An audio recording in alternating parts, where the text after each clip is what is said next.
안녕하세요. 여러분, 제가 그날 시어머니한테 정말 큰 용기를 내서 말씀드렸었거든요. 어머니, 앞으로 오실 때는 제발 미리 연락 좀 주고 오세요. 라고요. 수화기 너머로 시어머니 숨소리가 뚝 끊기는데, 그때는 드디어 내 마음이 전달됐구나 싶었죠. 그런데 제 착각이었어요. 불과 며칠 뒤였나? 퇴근하고 현관문을 열었는데, 집안 공기가 평소와는 다른 거예요. 알고 보니까 제 남편이란 사람이 어머니 성화에 못 이겨서 저 몰래 비밀번호를 가르쳐 준 거였어요. 제가 거실을 지나 안방으로 갔을 때 시어머니가 뭘 하고 계셨는지 아세요? 글쎄 제 옷장문을 활짝 열고 그 안을 속속들이 들여다보고 계시더라고요. 그 뒷모습을 보는데 이상하게 화도 안 났어요. 그냥 심장이 차갑게 식는 기분? 저는 아무 말도 하지 않고 그냥 다가가서 시어머니가 열어둔 옷장문을 소리 없이 아주 천천히 닫았어요. 그리고 그날 밤 저는 7년이라는 시간을 뒤로하고 짐을 쌌습니다. 남편은 옆에서 별것도 아닌 일로 왜 유년이냐며 저를 붙잡고 늘어지더군요. 그런 남편을 보면서 제가 딱 한마디 던졌습니다. 이건 단순한 간섭이 아니야. 배신이야. 7년이라는 긴 세월을 인내해온 제가 왜 이런 선택을 할 수밖에 없었는지, 그리고 그 선택이 우리 세 사람의 삶을 어떻게 뒤흔들어 놓았는지 지금부터 제 이야기 하나씩 풀어볼게요. 2025년 11월이었어요. 유난히 바람이 쌀쌀했던 평일 오후였죠. 학교 수업을 마치고 여느 때처럼 아파트 현관 앞에 섰는데 문득 가방에서 열쇠를 꺼내려다 손이 딱 멈추더라고요. 번호 패드 위에 지문 자국 4개가 아주 선명하게 찍혀 있는 거예요. 제 습관과는 전혀 다른 위치였죠. 순간 가슴이 철렁 내려앉더군요. 조심스레 번호를 누르고 문을 열자마자 코끝에 진한 된장 냄새가 훅 끼쳐왔습니다. 거실로 들어서니 싱크대 위에 반찬통 3개가 가지런히 놓여 있더라고요. 뚜껑마다 매직으로 날짜까지 적혀 있었죠. 냉장고에는 포스트잇 한 장이 떡하니 붙어 있었는데 내용이 참. 냉장고 왼쪽 칸 정리해놨다. 엄마가. 떨리는 손으로 냉장고 문을 열어보니 기가 막혔습니다. 제가 어제 사다 놓은 두부며 달걀은 어디론가 사라지고 식재료들이 전부 제 허락도 없이 자리를 옮겨 있더라고요. 제 공간이 순식간에 난도질 당한 기분이었습니다. 저녁에 남편이 퇴근하고 돌아왔는데 식탁 위에 놓인 반찬통을 보자마자 얼굴이 확 밝아지더군요. 어머니 다녀가셨네? 하면서요. 저는 아무 말 없이 저녁상을 차렸습니다. 시어머니가 가져오신 갈비찜을 한가운데 놓고 보니 마치 세 사람이 앉아 있는 것 같은 숨막히는 식탁이 차려졌죠. 남편은 제 기분은 안중에도 없는지 갈비찜 한 점을 제 밥그릇 위에 툭 올려주더라고요. 꼭 시어머니가 평소에 하시던 방식 그대로요. 저는 한마디 말 대신 그 갈비찜을 조용히 다시 덜어냈습니다. 그리고 제가 먹고 싶던 나물만 집어 먹었죠. 남편은 제가 왜 그러는지 끝내 눈치채지 못했습니다. 다음 날 아침 저는 출근하기도 전에 현관 비밀번호부터 바꿔버렸습니다. 남편에게는 바꿨다고 문자 한 통만 보냈고 시어머니께는 아무 연락도 하지 않았어요. 결혼하고 7년 만에 처음으로 제가 시어머니께 아무런 설명도 하지 않은 날이었죠. 이틀 뒤였나요? 오후 2시쯤 남편 전화기가 쉴 새 없이 울리더라고요. 시어머니셨죠? 1통, 2통, 3통? 결국 남편이 전화를 받았는데 수화기 너머로 시어머니의 날선 목소리가 거실까지 다 들렸습니다. 비밀번호가 왜 바뀐 거야? 내가 들어가지를 못하잖아. 남편이 아주 난처한 표정으로 저에게 전화기를 내밀더군요. 저는 담담하게 전화를 받아들었습니다.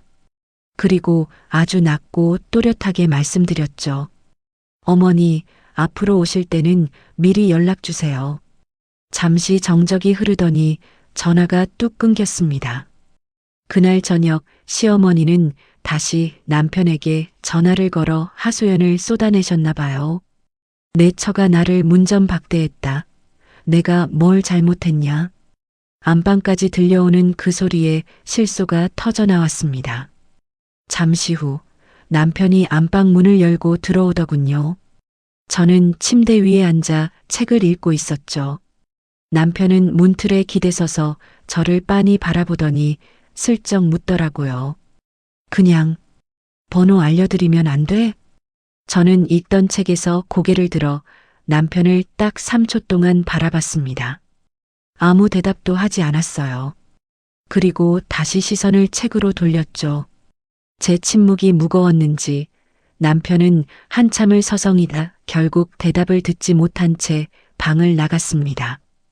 제가 그날 밤 왜 짐을 쌀 수밖에 없었는지, 그 뒤에 이어진 기막힌 이야기들 지금부터 하나씩 들려드릴게요.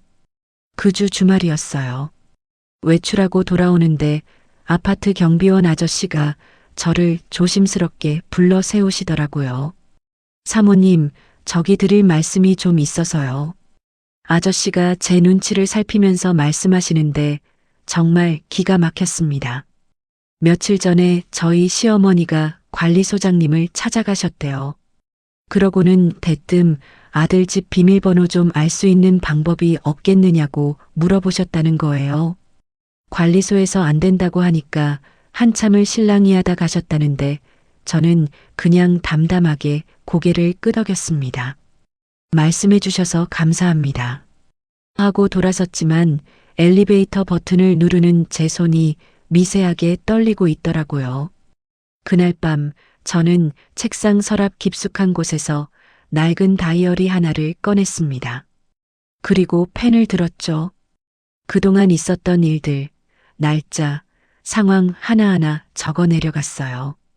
한 페이지가 넘어가고 또 넘어가고 세 페이지를 꽉 채우고 나서야 펜을 내려놓을 수 있었습니다. 창밖을 보니 아파트 불빛들이 하나둘 꺼지고 있더군요. 제 마음속 불빛도 그렇게 하나씩 꺼져가는 기분이었어요. 한편 저희 시어머니는 동네 시어머니들 모임에 나가셨나 봐요. 찻잔을 내려놓기가 무섭게 제 험담을 시작하셨대요. 우리 며느리가 글쎄 비밀번호를 싹 바꿔버렸다니까? 내가 내 아들 집에도 못 들어가게 말이야. 주변 분들이 혀를 차며 맞장구를 쳐주니까 더 신나서 떠드셨겠죠. 그 중에 한 분이 조심스럽게 요즘 젊은 사람들은 자기 공간을 중요하게 생각하니까요라고 했다는데 저희 어머니는 그 말은 귓등으로도 안 들으셨다고 하더라고요. 며칠 뒤에는 남편 회사 근처까지 찾아가셨대요. 점심시간에 맞춰서 설렁탕집에 딱 자리를 잡고는 아들 앞으로 국밥을 밀어 넣으면서 취조를 시작하신 거죠. 야, 재호야. 너네 집에 무슨 일 있지? 수진이가 왜 저러는 거야? 남편은 그냥 국물만 떠먹으면서 아무 일 없어요. 그냥 피곤한가 보죠. 라고 얼버무렸다는데 시어머니 눈은 못 속이죠. 엄마 눈은 못 속여. 분명 뭐가 있어. 라며 남편을 계속 들볶으셨나 봐요. 남편은 끝까지 입을 꾹 닫고 국물만 마셨지만요. 그 무렵 저는 학교 교무실에서 동료 선생님이랑 나란히 앉아 있었어요. 그 선생님이 핸드폰을 보여주면서 그러더라고요. 선생님, 우리 언니네 동네에 괜찮은 전셋집이 나왔대요. 학교도 가깝고 조용해서 딱 좋을 것 같은데. 평소 같으면 그냥 흘려들었을 텐데 그날은 이상하게 그 말이 가슴에 콕 박혔습니다. 그래요? 라고 짧게 대답하고는 다시 교재를 펴긴 했는데 글자가 하나도 눈에 안 들어오는 거예요. 결국 그날 밤 저는 소파에 앉아 조용히 부동산 앱을 켰습니다. 지역, 평수, 가격 하나씩 조건을 넣어보며 매물 사진들을 넘겨봤죠. 바로 옆 소파에선 남편이 TV를 보고 있었지만 우리 사이에는 차가운 정적만 흐르고 있었어요. 오직 TV 소리만이 그 빈 공간을 채우고 있었죠. 그리고 며칠 뒤 저녁이었어요. 남편이 핸드폰을 들고 제 앞으로 엉거주춤 다가오더라고요. 이것 봐. 어머니한테 카톡 왔어. 화면을 보니 재호야. 너네 부부 사이에 문제 있는 거 아니니? 요새 수진이가 왜 저러니? 라고 적혀 있더군요. 저는 아무 말 없이 남편의 핸드폰을 받아들었습니다. 그리고 그 자리에서 바로 화면을 캡처했죠. 남편이 당황해서 왜 캡처해? 라고 묻는데 저는 핸드폰을 돌려주면서 아주 무미건조하게 말했습니다. 그냥 두면 돼. 그날부터 저는 퇴근하면 노트북을 켜기 시작했어요. 다이어리에 적어둔 내용들을 하나씩 파일로 옮기고 캡처한 사진들까지 일목요연하게 정리했습니다. 사실 그때까지만 해도 제가 이 파일을 왜 만들고 있는지 정확히 몰랐어요. 하지만 제 손은 이미 움직이고 있었죠. 마치 본능처럼요. 7년의 인내심이 바닥을 드러내고 새로운 길을 찾기 시작한 거죠. 여러분, 이제 제가 왜 그날 밤 짐을 쌌는지 조금은 이해가 가시나요? 이야기는 이제부터 진짜 시작입니다. 어느 토요일 오전이었어요. 제가 장을 보러 마트에 간 사이 남편 휴대폰이 울렸나 봐요. 시어머니셨죠. 재호야, 오늘 점심 같이 먹자. 엄마가 맛있는 거 해줄게. 남편도 처음엔 눈치를 봤대요. 주방 쪽을 기웃거리며 어머니, 오늘은 좀 그래요. 라고 거절했다더라고요. 그런데 시어머니 목소리가 착 가라앉으면서 그러시더래요. 비밀번호 알려줘. 엄마가 들어가서 해놓을게. 남편은 한참을 망설였죠. 창밖을 봤다가 주방을 봤다가 뒷머리를 극적이다가 결국 그 금기 같았던 번호를 불러주고 말았습니다. 7년의 신뢰가 그 짧은 통화 하나로 무너지는 순간이었죠. 1시간쯤 지났을까요? 제가 장바구니를 들고 현관 앞에 섰습니다. 번호를 누르고 문을 여는데 집안에서 보글보글 끓는 소리가 나더라고요. 시어머니가 제 주방 가스레인지 앞에 서서 국자를 적고 계셨습니다. 저는 장바구니를 든 채 현관에 얼어붙었습니다. 바닥에 장바구니를 툭 내려놓는데 제 표정은 이미 싸늘하게 식어 있었죠. 남편이 거실에서 일어나 엉거주춤 다가와 제 눈을 마주치더군요. 무슨 말이라도 하려는 듯 입을 벙긋거리더니 끝내 아무 말도 못하고 입을 닫아버렸습니다. 시어머니가 돌아가시고 현관문이 닫히자마자 제가 남편을 빤히 바라보며 물었습니다. 비밀번호 알려줬어? 남편은 시선을 피하며 다시 그놈의 뒷머리를 긁더군요. 제가 다시 한번 한 글자씩 씹어뱉듯 물었습니다. 알려준 거야, 아닌 거야? 남편이 아주 작게 고개를 끄덕였습니다.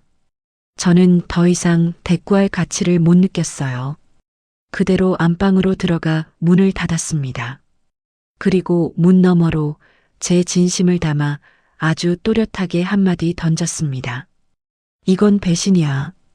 그날 밤 남편은 거실에 혼자 멍하니 서 있었고 저는 방 안 책상 앞에 앉았습니다. 그리고 며칠 전부터 눈여겨보던 부동산 앱을 켰죠. 찜해뒀던 매물 3개 중 가장 마음에 드는 곳을 골라 상담 예약을 눌렀습니다. 날짜를 확인하고 예약 버튼을 누르는 제 손가락엔 망설임이 없었습니다. 노트북 화면에 띄워진 그 증거 파일들을 한번 훑어보고는 노트북을 덮었습니다. 이제 되돌릴 수 없다는 걸 저 스스로도 알고 있었거든요. 그로부터 2주 뒤였습니다. 퇴근하고 돌아왔는데 현관 비밀번호 패드 위에 또 그 지문 자국들이 선명하더라고요. 천천히 문을 열고 들어가니 안방에서 부스럭거리는 소리가 났습니다. 방문을 열었을 때 저는 제 눈을 의심했습니다. 시어머니가 제 옷장 문을 활짝 열어젖히고 그 안을 샅샅이 들여다보고 계셨거든요. 제가 들어오는 소리에 시어머니가 고개를 돌리며 아무렇지 않게 말씀하시더라고요. 왔니? 겨울 이불 좀 꺼내주려고. 저는 시어머니 말이 끝나기도 전에 옷장으로 달려가 문을 쾅 닫아버렸습니다. 시어머니는 당황해서 눈을 깜빡이시더니 이내 적반하장으로 나오시더군요. 뭐야, 내가 도와주려고 한 건데. 저는 시어머니를 똑바로 쳐다보며 말했습니다. 어머니, 연락도 없이 오시면 안 된다고 제가 분명히 말씀드렸잖아요. 입술을 달싹이던 시어머니는 제 기세에 눌려 슬쩍 눈을 피하시더니 재호한테 번호 받고 온 거야. 그게 뭐가 문제야? 라며 소리를 지르시더라고요. 저는 대답하지 않았습니다. 그냥 옷장 옆에 붙어 서서 시어머니가 그 방에서 나갈 때까지 기다렸어요. 시어머니는 거실로 나가며 핸드백을 낚아채듯 집어드시더니 내가 무슨 도둑질하러 온 것도 아니고 참 이라며 문을 쾅 닫고 나가버리셨습니다. 그 정적 속에 혼자 남겨진 저는 다시 안방으로 들어가 옷장 문을 열었습니다. 제 옷들이 제 소중한 일상이 누군가의 손길에 마구 흐트러져 있더군요. 저는 옷장 문을 닫고 침대 끝에 걸터 앉았습니다. 여러분, 7년이라는 시간 동안 쌓아온 제 가정이 무너지는 건 한순간이었습니다. 그날 밤 저는 드디어 짐을 싸기로 결심을 굳혔습니다. 이 세 사람의 삶을 송두리째 뒤흔들어 버린 제 선택, 그 마지막 이야기를 지금부터 들려드릴게요. 그날 저녁 남편이 퇴근하고 들어오자마자 제가 거실 소파에서 일어나 앞을 가로막았습니다. 오늘 어머니 또 오셨어. 남편은 올 것이 왔다는 듯 자켓을 벗으면서 대답하더군요. 알아. 엄마한테 연락 왔었어. 제가 남편의 이름을 나직하게 불렀습니다. 남편이 고개를 들어 저를 바라볼 때 제가 딱 한마디를 던졌죠. 우리 이사 가자. 자켓을 정리하려던 남편의 손이 공중에서 딱 멈췄습니다. 갑자기 무슨 소리야? 라며 당황해하는데 저는 흔들림 없이 말했습니다. 갑자기가 아니야. 나 이미 집 알아보고 있고 상담까지 다 받았어. 남편은 들고 있던 자켓을 소파에 툭 던지듯 내려놓으면서 목소리를 높이더군요. 그걸 왜 나한테 말을 안 해? 우리가 같이 살 집인데. 그 말에 제가 헛웃음이 나왔습니다. 같이 사는 집 비밀번호를 당신이 마음대로 시어머니한테 알려주잖아. 당신이 내 신뢰를 깼는데 내가 뭘 더 의논해야 해? 남편은 입을 꾹 다물더니 엄마가 워낙 강하게 말씀하시니까 어쩔 수 없었어라고 변명하는데 저는 단호했습니다. 비밀번호를 100번 바꿔봤자 당신이 알려주면 아무 소용 없지 않느냐고요. 제가 오늘 시어머니가 제 옷장을 열어보고 계셨던 일까지 말하자 남편은 눈살을 찌푸리며 이마를 짚더군요. 옷장을? 아니 그거야 뭐 겨울 이불 꺼내주시려고 도와주러 오신 거겠지. 도와주러 온 거라고요? 저는 남편의 말을 딱 끊었습니다. 이사는 가는 거야. 결정했어. 남편은 제 눈을 피하며 창밖만 바라봤습니다. 아마 그때까지만 해도 제가 정말로 실행에 옮길 거라곤 생각 못했을 거예요. 며칠 뒤 남편이 결국 시어머니께 전화를 걸었습니다. 어머니, 저희 이사 생각하고 있어요. 수진이가 아니 제 처가 좀 힘들어해서요. 전화기 너머로 잠시 정적이 흐르더니 이내 시어머니의 날카로운 목소리가 터져 나왔습니다. 이사가 웬 말이야? 내가 뭘 어쨌다고. 그 집이 누구 집인데? 네가 번 돈으로 산 내 집인데 며느리가 가자고 한다고 넙죽까? 안 돼. 네가 막아. 남편은 아무 말도 못한 채 한참 동안 핸드폰만 들고 서 있었습니다. 그 무렵 제 핸드폰으로 모르는 번호가 하나 찍혔습니다. 전화를 받아보니 남편의 이모님이셨어요. 한 번도 따로 통화한 적 없는 분이라 의아했죠. 이모님은 조심스럽게 말씀을 꺼내시더라고요. 놀랐지? 우리 언니, 그러니까 재호 엄마 얘기 좀 하려고 전화했어. 이모님의 말에 따르면 시어머니는 남편을 일찍 여의고 아들 하나만 붙들고 평생을 사셨대요. 그게 습관이 된 거라고, 나쁜 마음이 있어서가 아니라 아들을 잃을까봐 무서워서 저러는 거라고요. 저는 조용히 듣고만 있었습니다. 이모님은 마지막에 그렇다고 수진 씨가 무조건 참으라는 건 아니야. 그냥 언니가 왜 저러는지 상황만이라도 알아줬으면 해서라며 전화를 끊으셨죠. 그 말을 들으니 시어머니의 행동이 왜 그랬는지 머리로는 이해가 갔습니다. 하지만 그렇다고 해서 제 마음이 바뀌지는 않았습니다. 제 인생도 소중하니까요. 한편 시어머니는 이모님이 저와 연락한다는 사실을 알고는 노발대발하셨나 봐요. 바로 이모님께 전화를 걸어 네가 왜 남의 집 일에 끼어드느냐고 소리를 지르셨다는데 이번엔 이모님도 참지 않으셨대요. 언니가 잘못하고 있으니까 내가 말하는 거잖아. 그 집은 언니 집이 아니야. 그 말 한마디에 시어머니는 아무 대꾸도 못하고 전화를 끊어버리셨다고 하더라고요. 학교에서는 동료 교사인 은하 선생님이 제 옆에서 걱정스러운 조언을 해줬습니다. 선생님, 이사 문제 혼자 진행하다가 나중에 법적으로 복잡해질 수 있대요. 남편 동의 없이 하면 불리할 수도 있으니까 제가 아는 변호사 한번 만나볼래요? 저는 잠시 생각에 잠겼습니다. 남편이 계속 미루면 그때 부탁할게. 아니나 다를까 며칠 뒤 남편이 슬그머니 꼬리를 내리며 말을 바꾸더군요. 조금만 더 생각해보자. 이사가 어디 쉬운 일이냐. 그냥 이번만 참고 넘어가면 안 될까? 여러분, 남편의 저 태도 예상은 했지만 막상 닥치니 참 씁쓸하더군요. 하지만 저는 이미 멈출 생각이 없었습니다. 제가 준비한 마지막 카드가 아직 남아 있었거든요. 과연 저는 이 집을 나갈 수 있을까요? 그리고 제 남편과 시어머니는 어떤 최후를 맞이하게 될까요? 제가 드디어 결심을 굳혔어요. 그날 바로 은하 선생님한테 문자를 보냈죠. 그 변호사님 연락처 좀 줘. 라고요. 변호사 사무실은 어느 조용한 건물 3층에 있었어요. 자리에 앉자마자 가방에서 노트북을 꺼내 파일을 열었죠. 제가 그동안 피눈물 흘리며 기록했던 그 날짜들, 사건들, 그리고 남편 몰래 캡처해둔 사진들이 화면 가득 펼쳐지는데 세상에 변호사님이 화면을 아주 천천히 들여다보시더니 이렇게 말씀하시더라고요. 이건 단순한 고부 갈등이 아닙니다. 법적으로도 충분히 문제가 될 수 있는 상황이에요. 그 말을 듣는데 소름이 쫙 돋으면서도 가슴 한구석이 뻥 뚫리는 기분이었어요.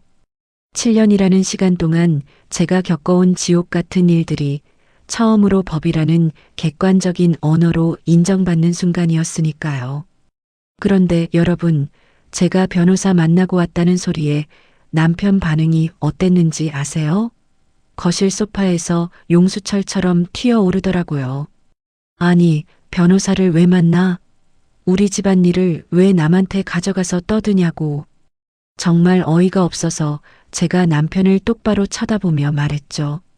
당신이 계속 미루니까. 당신이 해결 못하니까 내가 하는 거야. 남편은 제 눈을 피하지는 못했지만 입이 10개라도 할 말이 없는지 결국 꿀 먹은 벙어리가 되더군요. 아마 본인도 느꼈을 거예요. 제가 이번엔 진짜라는 걸요.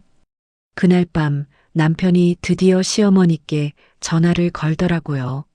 목소리부터가 평소랑 달랐어요. 어머니, 당분간 우리 집에 오지 마세요. 제 처가 너무 힘들어해요. 저도 이제는 어머니한테 부탁 좀 드려야겠어요. 전화기 너머로 한참 동안 정적이 흐르더니 세상에 시어머니가 대답도 없이 전화를 뚝 끊어버리셨대요. 평생 아들밖에 모르던 분이 전화를 먼저 끈다니 남편도 충격이 컸는지 한참을 멍하니 서 있더라고요. 하지만 저는 멈추지 않았습니다. 다음 날 바로 새로 이사갈 아파트 계약금을 제 통장에서 이체해버렸죠. 계약서에 제 이름을 적어 내려가는데 신기하게도 손이 전혀 떨리지 않는 거 있죠? 오히려 속이 다 시원하더라고요. 서류를 가방에 챙겨 나오는데 바깥바람은 차가웠지만 제 발걸음은 그 어느 때보다 가벼웠습니다. 그날 저녁이었어요. 식탁 위에 그 계약서를 툭 올려두었습니다. 남편이 서류를 보더니 팔짱을 끼고는 이거 당장 취소해. 라고 하더군요. 상의도 없이 이럴 수 있냐면서요.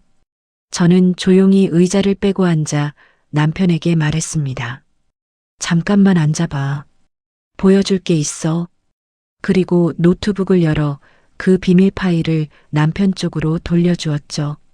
제가 7년 동안 겪었던 일들, 당신이 모른 척했던 그 수많은 날의 기록과 증거 사진들 다 읽어봐. 하나도 빠짐없이.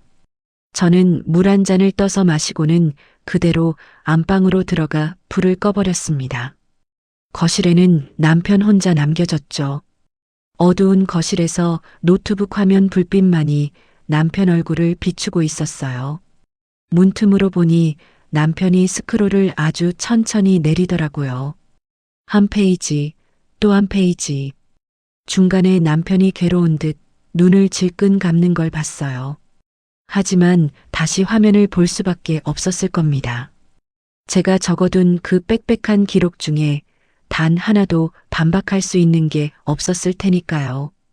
7년의 침묵이 기록으로 터져나온 그 밤, 거실의 정막은 무거웠지만 제 마음은 비로소 평온해졌습니다. 여러분, 이제 제가 왜 그 차가운 한마디, 이건 배신이야라는 말을 던지고 짐을 쌌는지 이제 다 아시겠죠? 제 선택이 이 세 사람의 삶을 어떻게 송두리째 바꿔놓았는지 마지막 이야기까지 꼭 함께 해주세요. 여러분, 드디어 결심이 선 남편이 움직이기 시작했습니다. 그날 아침 남편은 제 눈을 피하며 집을 나섰고 시어머니 댁으로 향했대요. 남편이 초인종을 누르니까 시어머니가 환하게 웃으며 문을 열어주셨대요. 왔니? 밥은 먹었어? 하시면서요. 평소 같으면 남편도 살갑게 들어갔을 텐데 그날은 신발도 안 벗고 현관에 서서 딱 잘라 말했답니다. 어머니, 우리 얘기 좀 해요. 시어머니도 분위기가 심상치 않다는 걸 느끼셨겠죠. 소파에 앉으라고 권해도 남편은 꼿꼿이 서서 이렇게 말했대요. 어머니, 수진이가 그동안 적어놓은 기록들 제가 다 봤어요. 날짜 하나하나 무슨 일이 있었는지 아주 빼곡하더라고요. 시어머니는 처음엔 당당하셨죠. 팔짱을 떡 끼시더니 그게 뭐, 내가 내 아들 밥 해주러 간 게 무슨 죄라고, 라며 목소리를 높이셨대요. 그런데 남편이 거기서 아주 결정적인 한 방을 날렸습니다. 어머니, 변호사가 그러는데 이거 법적으로 충분히 문제가 될 수 있는 상황이래요. 그 말이 떨어지자마자 시어머니의 꽉 끼고 있던 팔짱이 스르르 풀렸다고 하더라고요. 시어머니는 얼굴이 하얗게 질려서는 아니, 그러니까 지금 며느리가 이 심의를 신고라도 하겠다는 거냐? 라며 입술을 부르르 떠셨대요. 남편은 조용히 하지만 단호하게 대답했답니다. 신고하겠다는 게 아니에요. 수진이가 그 정도로 힘들었다는 거예요. 어머니, 저 이번에는 수진이 뜻 따를 겁니다. 우리 이사 가요. 그 기세등등하던 시어머니가 창밖만 먼 산 보듯 바라보며 아무 말도 못하셨대요. 그 무거운 침묵 속에서 남편은 드디어 마음을 굳혔습니다. 저와 함께 새로운 곳으로 떠나기로요. 이삿날을 일주일 앞두고 저는 혼자 새 아파트를 미리 둘러보러 갔어요. 텅 빈 집을 보니 만감이 교차하더라고요. 그런데 엘리베이터 앞에서 커다란 짐 박스를 끙끙대며 들고 있는 한 여자분을 마주쳤습니다. 저랑 나이가 비슷해 보이더라고요. 제가 얼른 박스 한쪽을 잡아드렸죠. 제가 들어드릴게요. 했더니 그분이 환하게 웃으면서 자기는 401호에 사는 오세이라고 소개를 하더군요. 엘리베이터 안에서 이런저런 얘기를 나누다가 그분이 툭 던진 한마디에 제 가슴이 철렁 내려앉았습니다. 사실 저도 5년 전에 이 아파트로 이사 왔거든요. 선생님이랑 비슷한 사정으로요. 제가 깜짝 놀라 비슷한 사정이요? 하고 되물었더니 그분이 씁쓸하게 웃으며 그러시더라고요. 시어머니 때문이죠, 뭐. 그분 말이 처음 이사할 때는 시어머니랑 인연이 아예 끊길까봐 무서웠대요. 그런데 살다 보니 그게 아니더라는 거죠. 거리가 생기니까 오히려 만날 때마다 제가 선택을 할 수 있게 되더라고요. 억지로 마주치는 게 아니라 내가 보고 싶을 때, 내가 마음이 내킬 때 만나는 거요.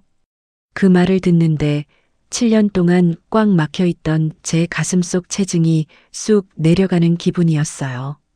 그 말이 정말 위로가 되네요. 라고 말씀드리며 우리는 서로 연락처를 교환했습니다. 여러분, 7년을 참아온 제 선택이 결국 절벽 끝이 아니라 새로운 문을 여는 열쇠였다는 걸 이제야 알 것 같아요. 남편의 변화, 그리고 새로운 이웃과의 만남. 제 인생의 제2막은 이제부터 시작인 것 같습니다. 여러분, 그 일이 있고 나서 저희 시어머니가 며칠째 식사도 전처럼 안 하시고 두문불출하신다는 소식이 들려왔어요. 오죽하면 이웃분이 저희 남편한테 전화를 다 하셨겠어요. 어머니가 요즘 통 안 보이신다. 반찬도 안 챙겨 가신다 하면서요. 그 소리를 듣고 남편이 그날 저녁에 시어머니 댁을 다시 찾았대요. 집에 가보니 세상에, 그 대낮 같은 세상에 불도 안 켜고 어두컴컴한 방에 혼자 덩그러니 앉아 계시더라는 거예요. 남편이 들어가서 불을 켜고 어머니, 밥은 드셨어요? 물으니 고개도 안 드시고 안 먹힌다 한마디만 하셨대요. 남편이 그 곁에 한참을 가만히 앉아 있다가 드디어 속마음을 꺼냈답니다. 어머니, 저 사실은 다 알고 있었어요. 수진이가 그렇게 힘들어하는 거 제가 계속 못 본 척 했어요. 아니, 사실은 안 본 거예요. 그 말에 시어머니 눈가가 발갛게 달아오르더니 그럼 나보고 어쩌라는 거냐 하시며 울컥하셨대요. 남편이 어머니 손을 꼭 잡으면서 그랬다더라고요. 어머니, 우리 이제 조금씩만 달라져요. 저도 이제 변할게요. 아들 손을 한참 내려다보던 시어머니가 결국 고개를 돌리고 소리 없이 눈물을 흘리셨대요. 아유, 그 소식을 전해 듣는데 제 마음도 참 복잡미묘하더라고요. 드디어 이삿날 새벽이 밝았습니다. 정신없이 짐을 싸는데 거실 한쪽에 놓인 박스 하나가 눈에 띄더라고요. 무심코 열어봤더니 그 안에 테이블보가 곱게 접혀 있었어요. 기억나네요. 결혼 초에 시어머니가 직접 한 땀 한 땀수를 놓아서 선물해 주셨던 건데 한쪽 귀퉁이에 놓인 꽃 모양 자수를 보니 예전 생각도 나고 마음이 뭉클해지더라고요.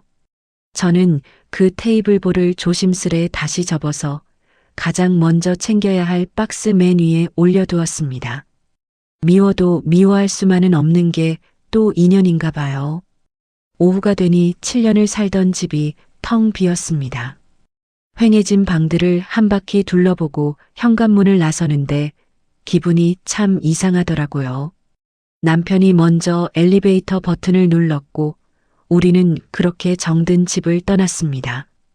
새 아파트 현관 앞에 도착했더니 세상에, 그 앞집 오세희 씨가 반찬 용기 2개를 들고 기다리고 계신 거 있죠? 집들이 선물이에요.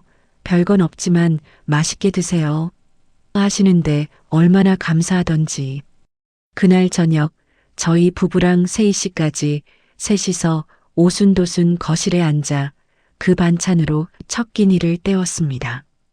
남편이랑 나란히 앉아 같은 곳을 바라보며 밥을 먹는데 참 오랜만에 느끼는 평화로운 시간이었어요.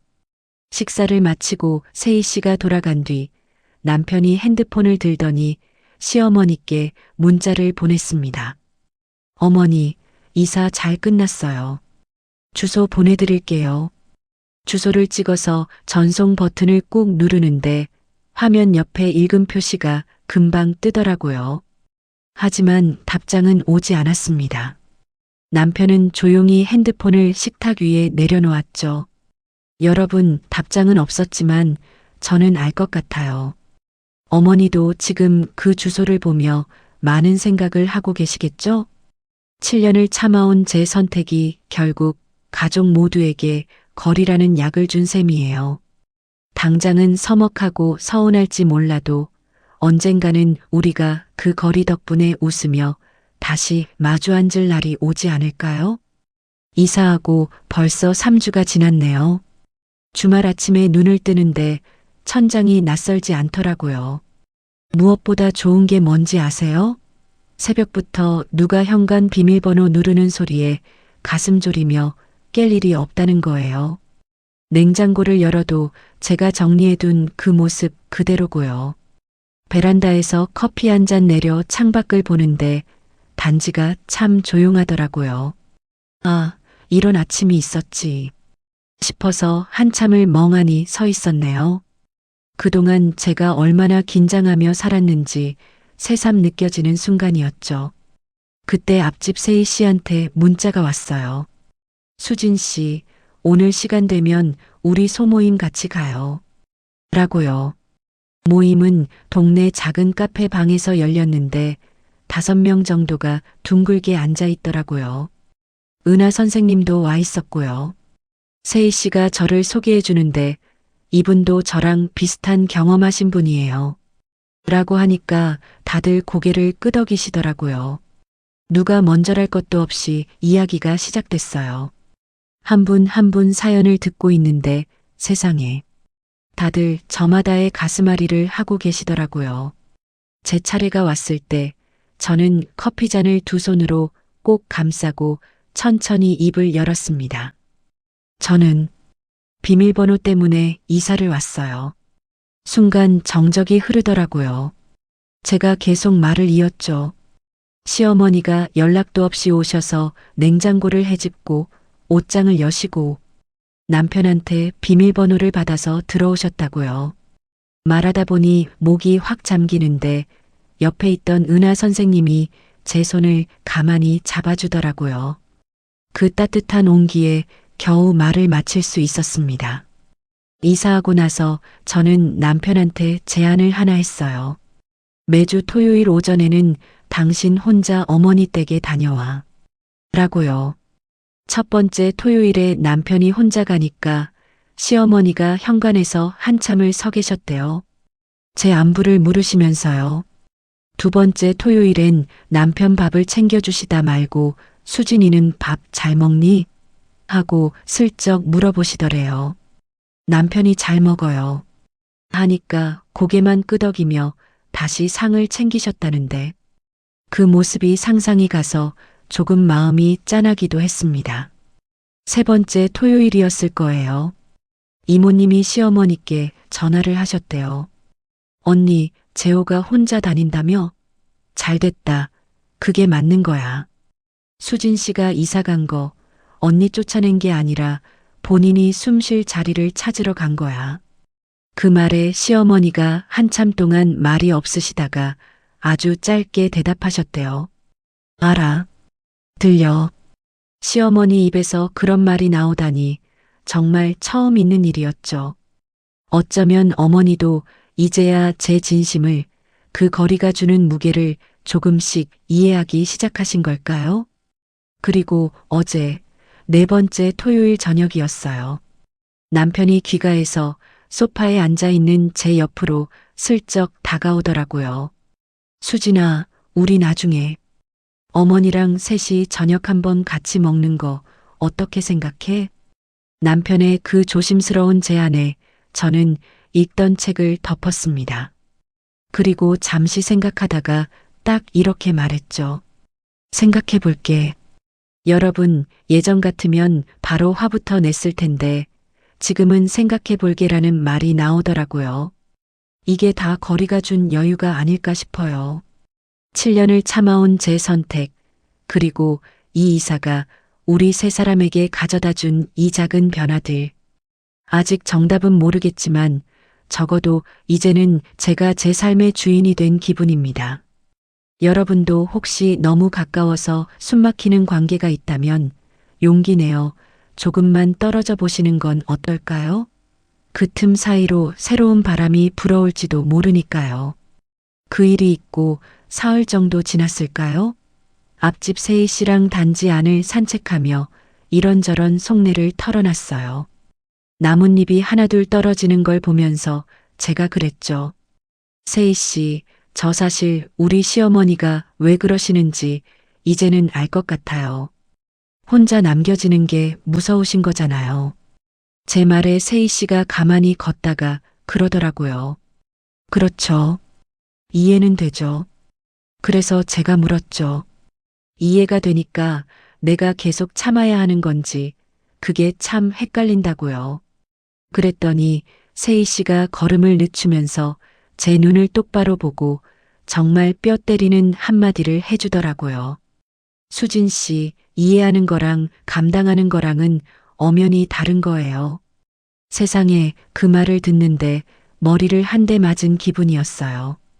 어머니가 왜 그러시는지 이해하는 건 제 마음이지만 그 두려움을 제가 다 해결해 줄 필요는 없다는 거죠. 그건 어머니의 몫이니까요. 그 말을 듣고 집에 돌아오는 길 마음이 참 가벼웠습니다. 그래서 남편에게 먼저 말했죠. 우리 저녁 먹자. 어머니랑 같이. 남편이 정말 놀란 표정으로 저를 보는데 저는 그냥 웃으며 주방으로 향했습니다. 이사하고 처음으로 세 사람이 시어머니 댁 식탁에 마주 앉았습니다. 공기가 묘하게 달라졌더라고요. 시어머니가 밥을 푸시다가 평소처럼 제 밥그릇에 갈비찜을 올려주시려고 손을 뻗으셨어요. 그런데 아차 싶으셨는지 공중에서 손이 딱 멈추시더니 젓가락을 조용히 내려놓으시더라고요. 순간 정적이 흘렀지만 저는 아무렇지 않게 제가 직접 갈비찜을 집어왔습니다. 누구 하나 그 장면에 대해 말은 안 했지만 우리 셋 다 알고 있었죠. 이제 우리는 서로의 영역을 존중해야 한다는 걸요. 예전 같으면 억지로 먹거나 기분 나빠했을 텐데 거리가 생기니 저도 한결 여유가 생기더라고요. 식사가 끝나고 제가 설거지를 하러 싱크대 앞에 섰어요. 물을 틀었는데 시어머니가 슬그머니 옆으로 오시더니 소매를 거두시더라고요. 제가 그릇을 닦아서 건네면 어머니가 받아서 헹구시고 제가 또 건네면 어머니가 받으시고 주방에는 달그락거리는 그릇 소리랑 물소리만 가득했지만 그 어떤 대화보다 깊은 마음이 오가는 것 같았어요. 거실에서 남편이 그 뒷모습을 가만히 바라보고 있더라고요. 저희 둘 다 아무 말도 안 했지만 그릇을 주고받는 리듬 속에서 묘한 평화를 느꼈습니다. 집으로 돌아오는 차 안이었어요.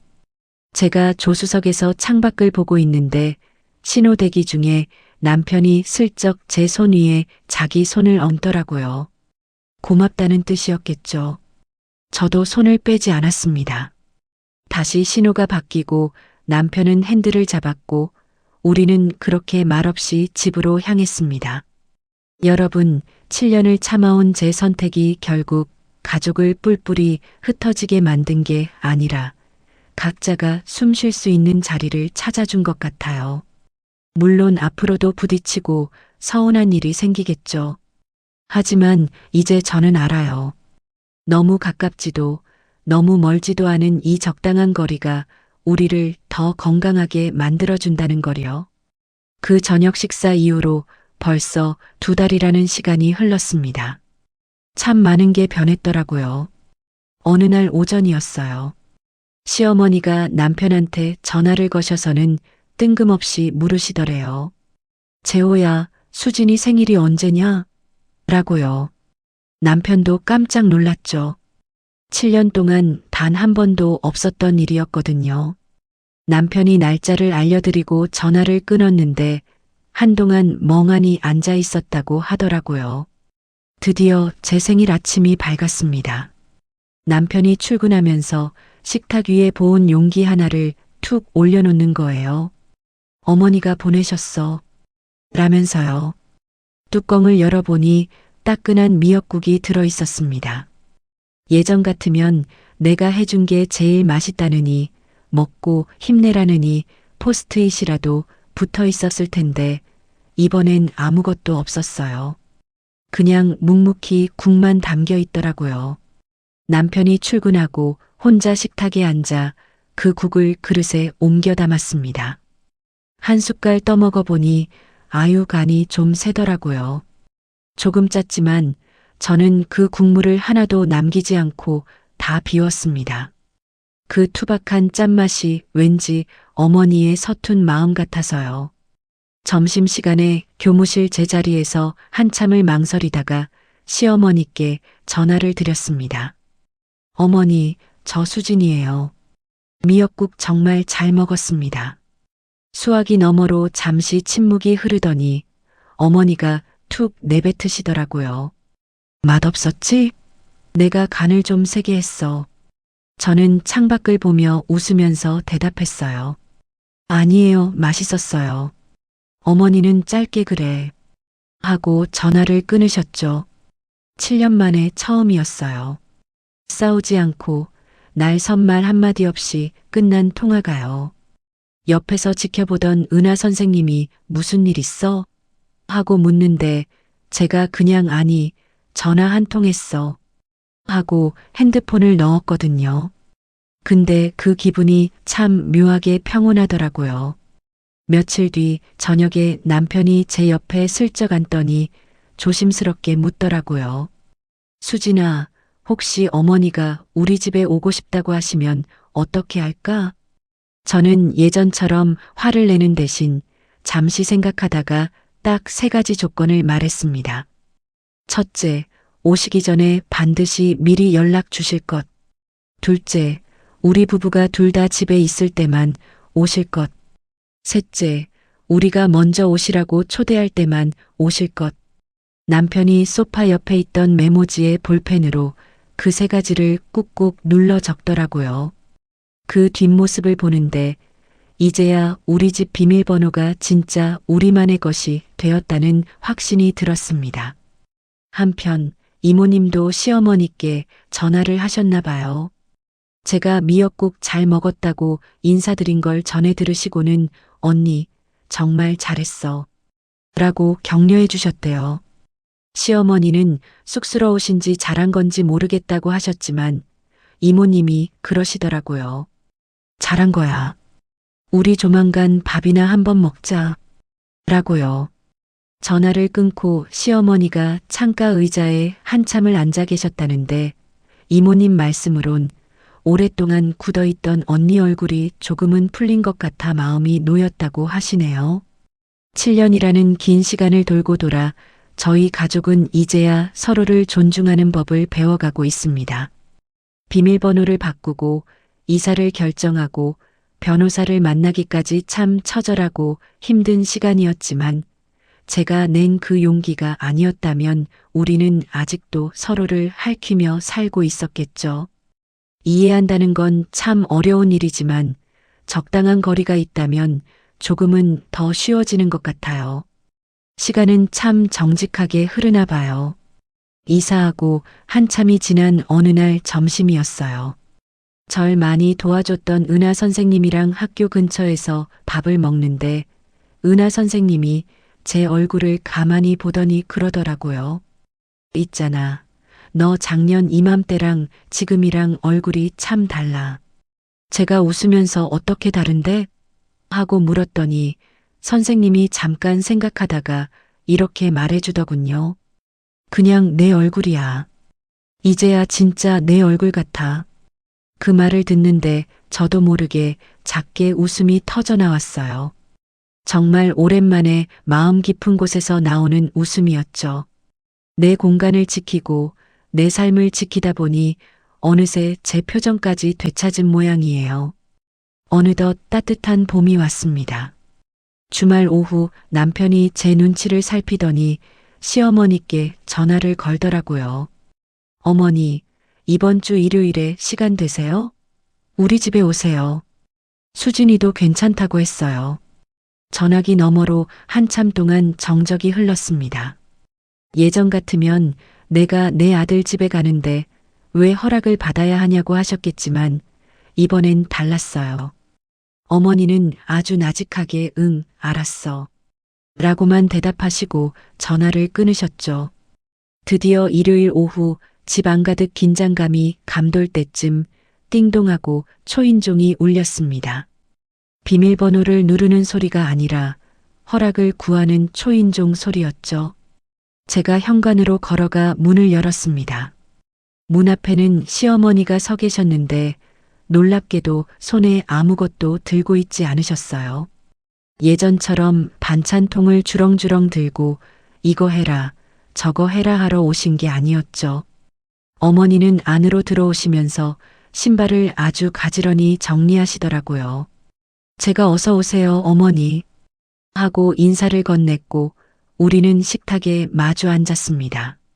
식사를 하고 차를 마시는 내내 어머니는 단 한 번도 거실 구석을 기웃거리거나 안방 쪽을 훔쳐보지 않으셨어요. 그냥 조용히 찻잔만 만지작거리며 앉아 계셨죠. 그러다 남편이 차를 한 잔 더 따르러 간 사이 어머니가 저를 가만히 바라보며 말씀하셨습니다. 잘 살고 있구나. 반찬 용기에 적힌 날짜로도 무심한 포스트잇으로도 전해지지 않던 그 진심이 제 가슴에 툭 하고 떨어졌습니다. 비로소 저를 한 집안의 주인으로 독립된 인간으로 인정해 주시는 말이었으니까요. 저도 찻잔을 내려놓고 어머니를 마주보며 대답했습니다. 네, 어머니. 어머니는 고개를 끄덕이셨고 우리는 더 이상 긴 말을 하지 않았습니다. 하지만 그 침묵은 예전에 숨막히는 침묵과는 전혀 다른 아주 편안한 공기였어요. 어머니가 돌아가시고 현관문이 닫힌 뒤 저는 책상 서랍에서 그 낡은 다이어리를 꺼냈습니다. 제 고통과 인내, 그리고 투쟁이 고스란히 담긴 그 기록장 말이에요. 저는 마지막 페이지를 펼쳐서 단 한 문장을 적었습니다. 기록을 시작한 이유는 나를 지키기 위해서였고 이 기록을 덮는 이유는 이제 충분히 지켜졌기 때문이다. 볼펜을 내려놓고 다이어리를 덮었습니다. 그리고 다시는 꺼낼 일이 없도록 서랍 깊숙한 곳에 넣고 문을 닫았죠. 구독자 여러분, 7년을 참아온 제 선택이 결국 이런 평화를 가져다 주었습니다. 누군가에게는 이기적인 며느리로 보였을지 모르지만 저는 이제 알아요. 나를 먼저 지켜야 비로소 남도 사랑하고 존중할 수 있다는 것을요. 여러분, 제 긴 이야기에 마침표를 찍으며 마지막 인사를 전해볼까 합니다. 사실 저는 지난 7년 동안 단 한 번도 소리내서 울지 않았어요. 그냥 가슴속으로 꾹꾹 눌러 담으며 참았고 묵묵히 기록했고 그리고 마침내 제 발로 움직였죠. 그 작은 현관 비밀번호 하나로 시작된 이 긴 이야기가 결국 우리 세 사람 모두를 조금씩 바꿔놨네요. 저희 어머니는 처음으로 며느리인 제 생일을 물어봐 주셨고 저는 난생 처음 어머님께 따뜻한 목소리로 전화를 드렸으니까요. 그날 말 한마디 없이 나란히 서서 글을 쓰닥던 그 짧은 시간 동안 지난 7년의 묵은 감정들이 눈 녹듯 조용히 녹아내린 것 같아요. 어떤 분들은 제 선택을 두고 참 차갑고 모질다고 하실지도 모르겠어요. 하지만 여러분, 때로는 이렇게 단호하게 거리를 두는 것이 서로를 아주 잃어버리지 않고 지켜낼 수 있는 유일한 방법이기도 하더라고요. 지금 이 순간에도 저와 비슷한 자리에 서서 남모를 고민을 하고 계신 분이 있다면 제 이야기가 아주 작은 위로와 용기가 되었으면 좋겠습니다. 속으로만 삼키며 참고 계신 분들, 혹은 지난 시간을 되돌아보고 싶으신 분들, 그리고 이제는 정말 조금이라도 달라지고 싶은 분들까지도요. 혹시 제 이야기를 끝까지 들어주신 분이 계시다면 수진 씨 잘 들었어요 라고 댓글 하나만 남겨주세요. 그 한마디가 저에겐 무엇보다 큰 토닥임이 될 것 같습니다. 오늘도 함께 해주셔서 정말 감사합니다. 모두 편안한 하루 보내세요.